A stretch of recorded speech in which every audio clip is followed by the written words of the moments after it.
यदि आप भी चाहते हैं कि SR म्यूजिक का वीडियो सबसे पहले आप तक पहुंचे, तो चैनल को सब्सक्राइब जरूर करें, साथ ही साथ बेल आइकन को दबाना ना भूलें।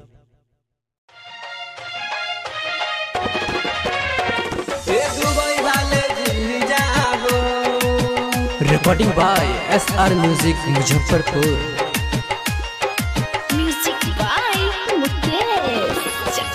आइल बाटे नवरात रहब 9 दिन उपास। ए जीजा जी मान जाए ना।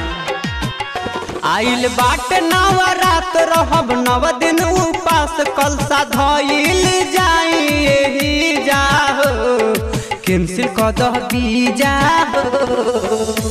ए दुबई वाले जीजा हो, आ गइल दुर्गा पूजा हो। ए दुबई वाले जीजा हो, ए दुबई वाले जीजा हो, ए दुबई वाले जीजा हो। Mixed by DJ Mukesh, mixed by DJ Mukesh, mixed by DJ Mukesh। आप सुन रहे हैं मनोज भोजपुरिया को। चकिया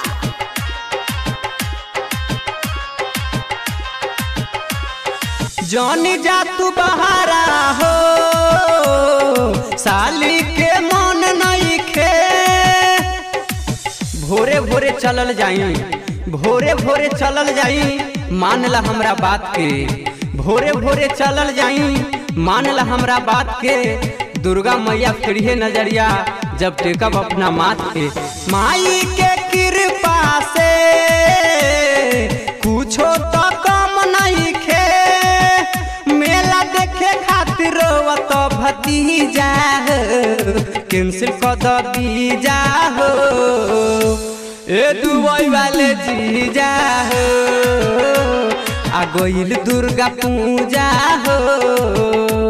ए दुबई वाले जीजा हो, ए दुबई वाले जीजा हो, ए दुबई वाले जीजा हो। Recording by SR music Muzaffarpur. आइल बार ससुरारी में घूमे चली मेला जी। राइटर शमशाद समरिया, राइटर शमशाद समरिया जैसे तोहरो हुई चर्चा।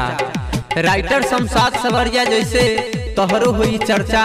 बतावा न पिंटू कितना लाग जाई खर्चा। तू चल जाइबा त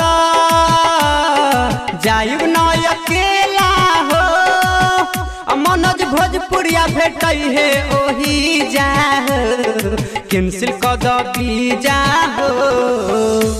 ए दुबई वाले जीजा हो, आ गइल दुर्गा पूजा हो। ए दुबई वाले जीजा हो।